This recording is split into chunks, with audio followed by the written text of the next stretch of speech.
சமஸ்கிருதத்திற்கு தமிழின் கொடை என்கிற இரண்டாம் ஆய்வகத்திற்கு வரவேற்புரையாற்றி அமைந்திருக்கிற ஐயா இறைசெழியன் அவர்களே, வாழ்த்துறை உரையாற்றி அமர்ந்திருக்கிற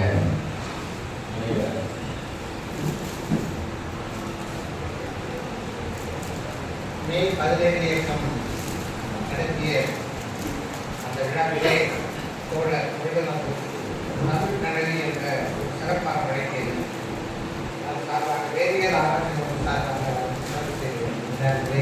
நிகழ்ச்சியில் கலந்து கொள்ள முடியும்.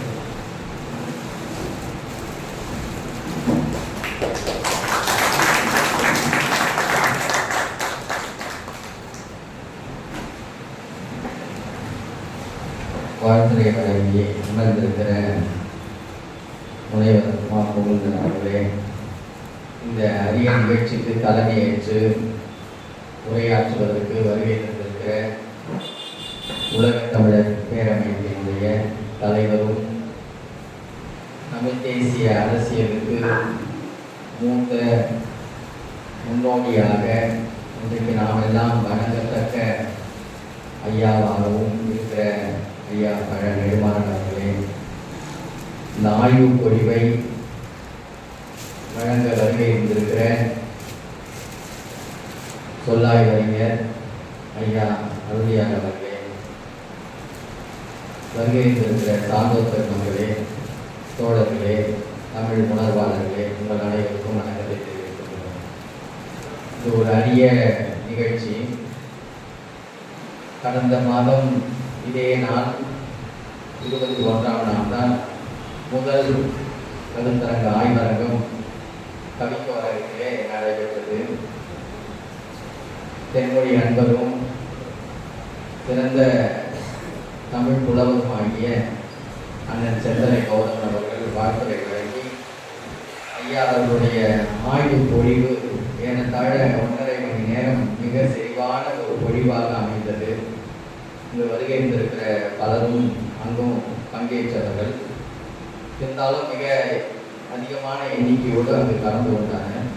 இது கொஞ்சம் எல்லையில் நடப்பதாலும் காலச்சூழலினுடைய காரணங்களாலும் வருகை குறைவாக இருந்தாலும் இந்த பொழிவு இன்றைக்கு உலகமெல்லாம் நேரலையில் சென்று கொண்டிருக்கிறது. அது அல்லாமல் நம்முடைய காணொலி பதிவு குழுக்கை வழியாக பதிவாகி 2 நாளில் மிக விரிவான தளத்திலே பரவுவதற்கு ஒரு ஏற்பாடு செய்யப்பட்டிருக்கிறது.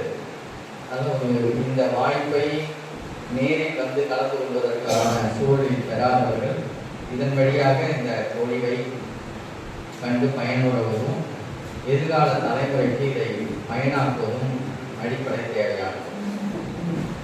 முதலில் இந்த தலைப்பு சமஸ்கிருதத்துக்கு தமிழின் கொடை என்பது பொதுவான ஒரு தலைப்பாக இருந்து தோன்றினாலும் சமஸ்கிருதம் ஒரு மொழியாகவும் மொழி வழியாக மட்டுமல்லாமல் ஒரு அதிகாரம் படைத்துகிற ஒரு அதிகார வெறித்தனத்தோடும் இயங்கிக் கொண்டிருக்கக்கூடிய ஒரு சூழலை பெற்றிருப்பது நம் அனைவரும் அறிந்தது. 2000 ஆண்டுகளுக்கு முன்பாக அந்த மொழி எவ்வாறு இங்கு வந்து தமிழ் மொழியை சிதைத்தது என்பதை பற்றியெல்லாம் நாம் தெரிந்திருந்தாலும் கூட அண்மை 100 ஆண்டு காலத்தினுடைய அதனுடைய அதிகார போக்கு என்பது மிக அதிகப்படியானது என்பதையெல்லாம் நாம் ஆழ்ந்து பார்க்கிற பொழுது தெரியும். அதனுடைய அதிகாரத்தை 2 வகைப்படுத்தலாம். ஒன்று மொழி வழியான அதிகார போக்கு, இரண்டாவது மொழியை கடந்து அரசியல் இனவியல் ஆளுமை, இந்த 2 நிலைகளிலும் செய்கிற அதிகார போக்கு.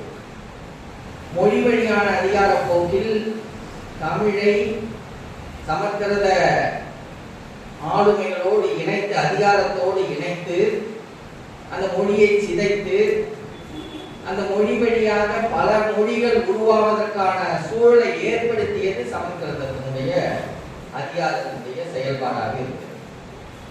தமிழினுடைய சமஸ்கிருத கலப்பினால் ஏற்பட்ட மொழிகள் தான் தெலுங்கு, கன்னடம், மலையாளம் என்பதெல்லாம் நமக்கு தெரிந்தது. ஆனா அவையெல்லாம் மொழியாக மட்டுமே இல்லை, சமஸ்கிருதத்துல இருக்கக்கூடிய தெலுங்குல இருக்கக்கூடிய ஏதாவது ஒரு இலக்கியத்துல தெலுங்குல இருக்கக்கூடிய ஏதாவது ஒரு பாடல் வரியில அல்லது பாடல்களுடைய செய்திகள் இல்லாம உரைநடையில கூட ஒரு தெலுங்கு உரைநடையை எடுத்து அவர்களை சொல்ல சொல்லி நாம் கேட்போம் என்று சொன்னால் அதுல பெரும்பான்மையான சொற்கள் எல்லாமே சமஸ்கிருத சொற்களாகத்தான் இருக்கும். அதுக்கு தெலுங்கு சொல் என்று தனிமைப்படுத்தி சுட்டப்படுகிற அளவிற்கு ஒரு சொல்லை இது தெலுங்கு சொல் என்று சொல்ல முடியாது. பெரும்பாலான சொற்கள் சமஸ்கிருத சொற்கள், தமிழினுடைய திரிவு சொல்லா இருக்கும்.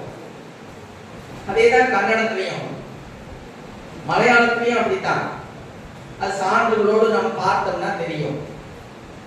அப்ப மலையாளத்தில் இருக்கக்கூடிய பல சொற்கள்ல கலந்து விட்ட அந்த திரிவு சொல்ல சமஸ்கிருதத்தை நீக்கி விட்டோம்னா முழுக்க முழுக்க அது தமிழ் சொல்லா இருக்கும்.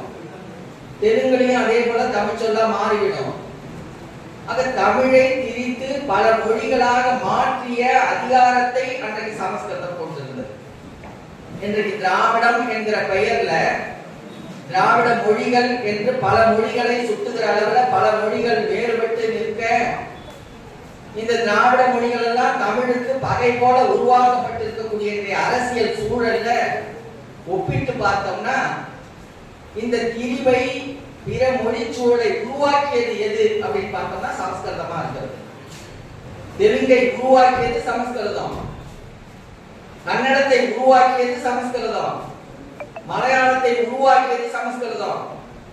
அந்த சமஸ்கிருதம் ஒரு மொழியாக இருந்து அதை எல்லாம் செய்தது.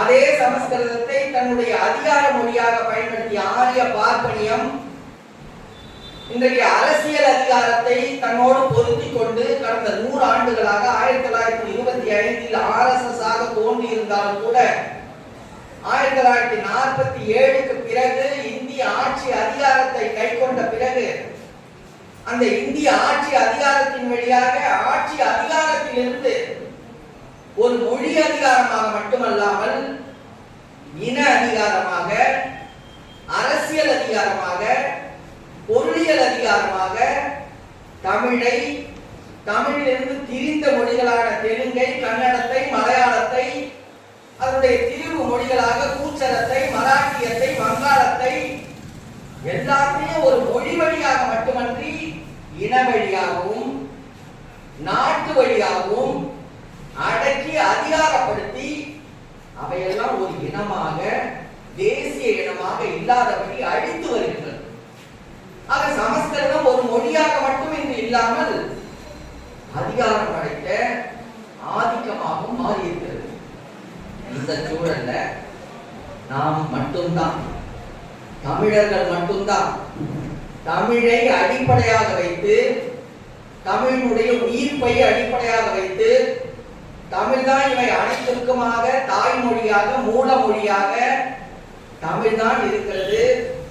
தமிழை சிதைத்துதான் ஆரியம் இந்தபடியான எல்லா வேலைகளையும் உருவாக்கி இந்த பேரினமாக, உலக பேரினமாக பரவி இருந்த இந்த தமிழ் இனத்தை சிதைத்து பல இனங்களாக மாற்றி ஒரு இனத்திற்கு இன்னொரு இனத்தை பகைமையாக்கி உன்னுடன் பிறந்தவன் உன்னை எதிர்க்கின்றான், உன் பகைக்கே செருப்பாய் உழைக்கின்றான் என்று பாவலர் குறிப்பிடுவார்கள். அப்படியாக நமக்குள்ளாகவே பகைமையை உருவாக்கி இன்றைக்கு இந்திய ஆட்சி அதிகாரத்தை தக்க வைத்துக் கொண்டிருக்கிறது.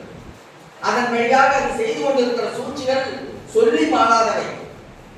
சமஸ்கிருதத்திற்கென்று 19 பல்கலைக்கழகங்கள் இந்தியா முழுக்க, எல்லா பல்கலைக்கழகங்களுக்கும் சமஸ்கிருதம் என்ற ஒரு இருக்கை இருப்பது போல ஒரு பல்கலைக்கழகங்களை உருவாக்கி இருக்கிறது.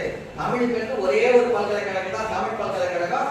அதுவும் நம்முடைய கட்டுப்பாட்டில் பெரும்பான்மையாக இல்லை.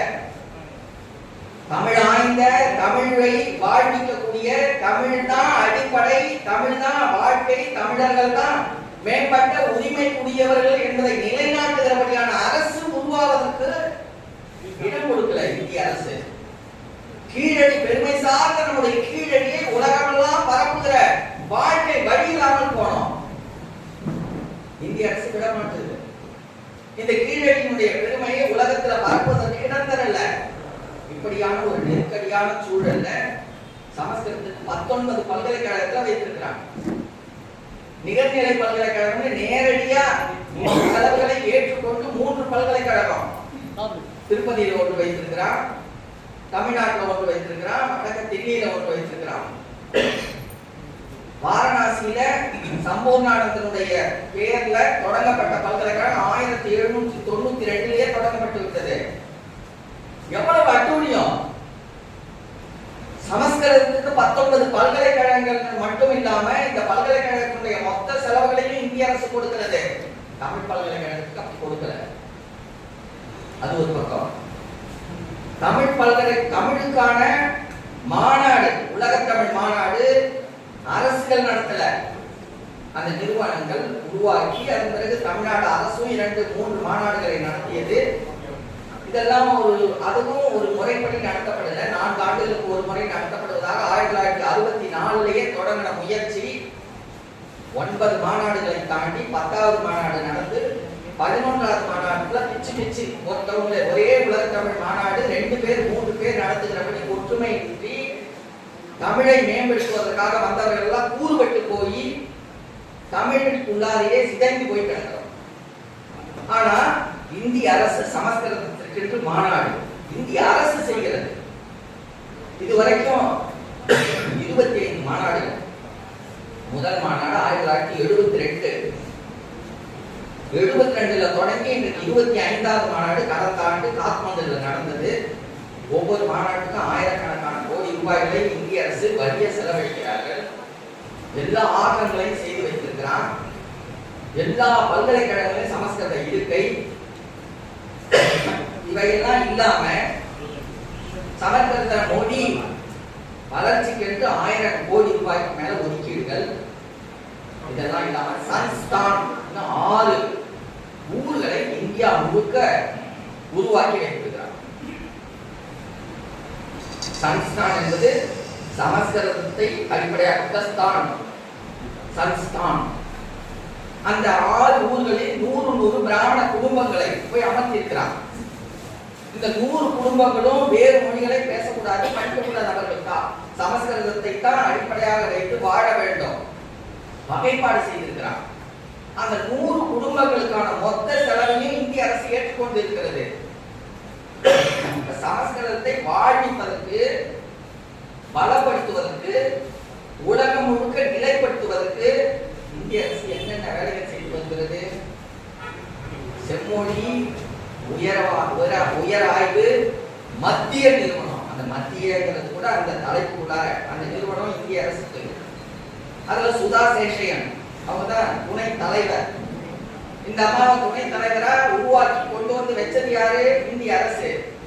நீங்க என்ன அந்த செம்மொழி உயராய்வு நிறுவனத்துல என்ன தமிழ் மீட்பு வேலைகளை செய்யறீங்க?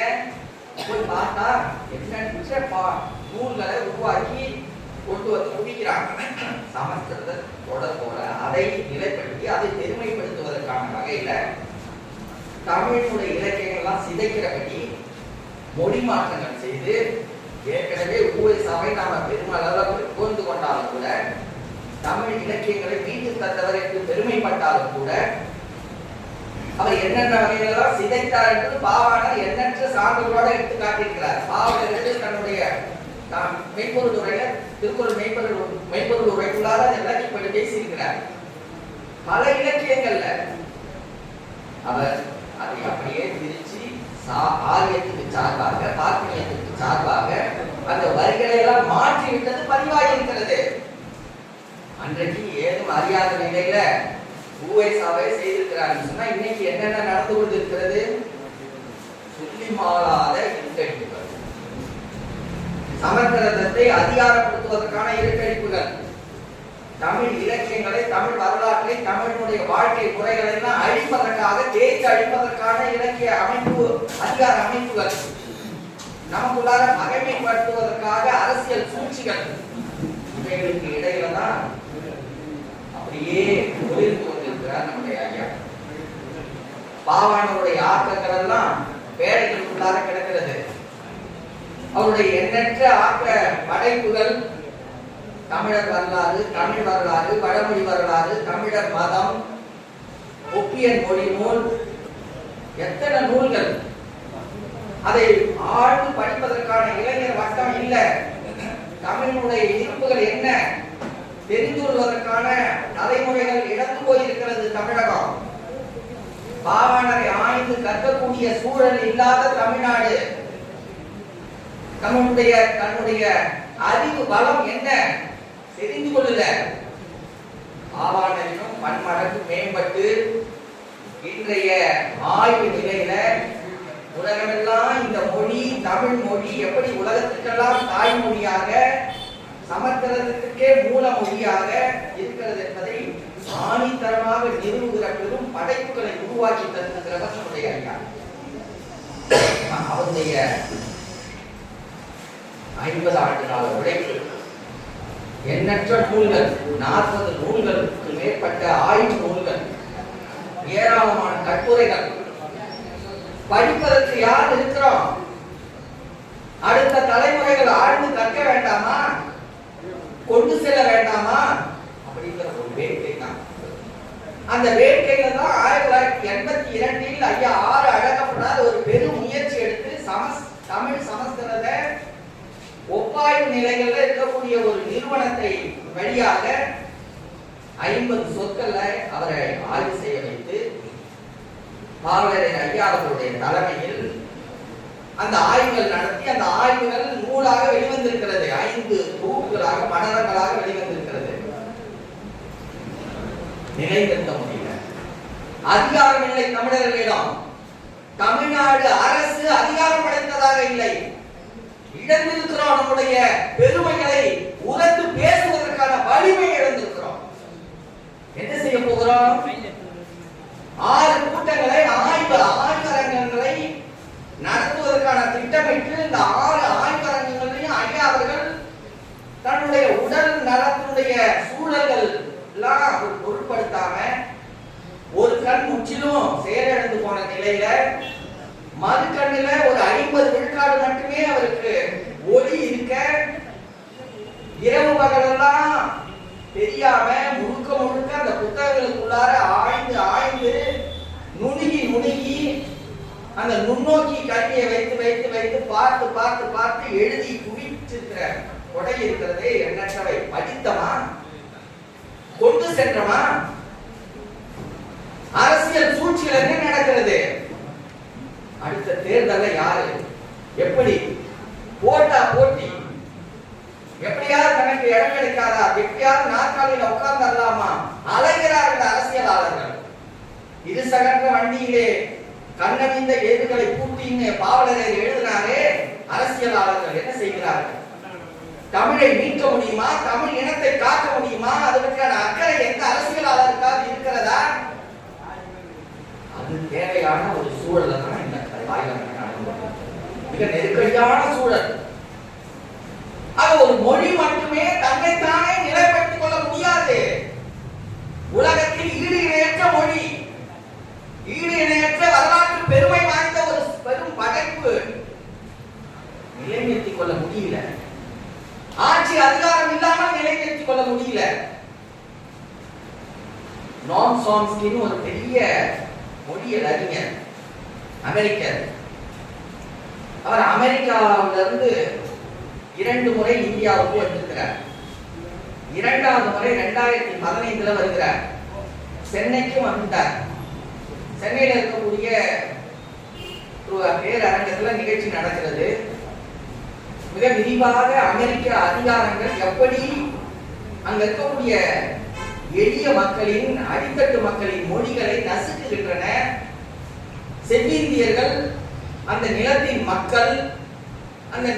மக்களுடைய மொழிகள் எல்லாம் எப்படி நசுக்கப்படுகிறது, உலகத்துடைய ஒரு கொடு அரக்கனாக, கொடு நெறி வெறியனாக அமெரிக்கா எப்படி செயலாற்றிக் கொண்டிருக்கிறது என்பதை பற்றி நோம் சாம்ஸ்கி அவர் ஒரு மொழியியலாளர்.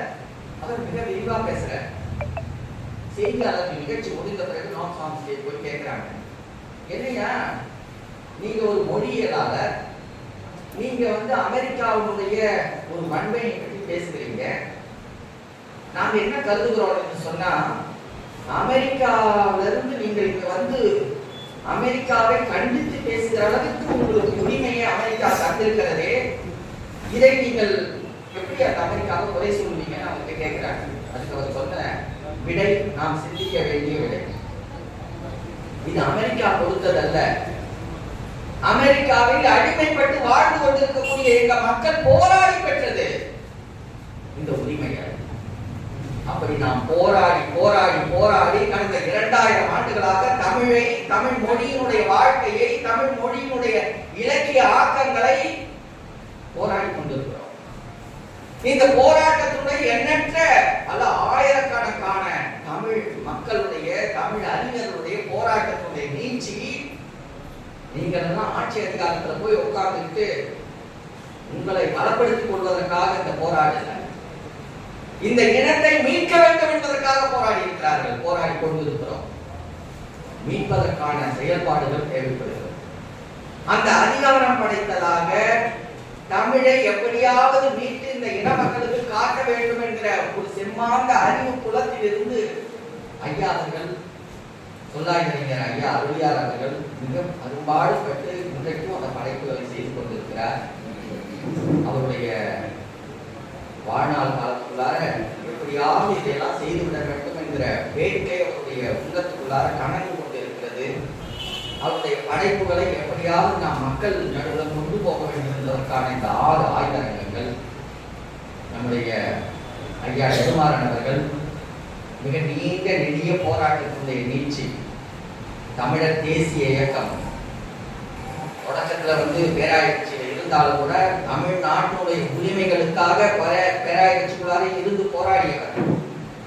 தொடர்ச்சியாக தமிழர் தேசிய இயக்கம், தமிழர் தன்னுரிமைக்காக ஒரு பெரும் மாநாடை நடத்தி நம்முடைய ஐயா பாவலர் அவர்கள் எல்லாரும் இணைந்து அந்த போராட்டத்துல சிறைப்பட்ட சூழல்.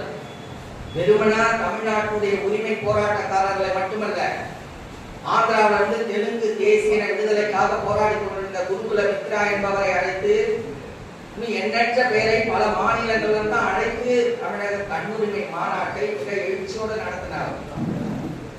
அவருடைய தலைமையில இந்த நிகழ்ச்சி மிக எழுச்சியோடு நடப்பது காலத்தினுடைய தேவை மட்டுமன்று, இந்த செய்தி உலகெல்லாம் இருக்கக்கூடிய தமிழர்களுக்கு ஒரு வலிந்த செய்தியாக போக வேண்டும் என்ற தேவையை புலப்படுத்துகிற நிகழ்வு. இந்த நிகழ்விலே ஐயா அவர்கள் தலைமையேற்று பங்கெடுத்துக் கொள்ள வந்ததற்கு மிகவும் நன்றியை கூறிக்கொள்கிறோம். மிக அரும்பாடுபட்டு அவருடைய உழைப்பை நாம் பெற்றிருப்பதும் பாவலர் ஐயா சொல்லாய்ஞர்களுடைய படைப்புகள் இவையெல்லாம் மக்கள் நடுவுக்கு கொண்டு போய் ஒரு தமிழ் தேசிய எழுச்சியை, உரிமை பெற்ற தமிழ் தேசத்தை படைப்பதற்கான ஒரு பேரெழுச்சியை உருவாக்குவது என்பதுதான் இது வந்திருக்கக்கூடிய அனைவருடைய உள்ள உணர்வாக இருக்க வேண்டும் என்று நம்முடைய உலக தமிழர் பேரமைப்பினுடைய ஐயா பழ நெடுமாறன் அவர்களை தலைமை உரையாற்ற அழைக்கிறேன். நன்றி.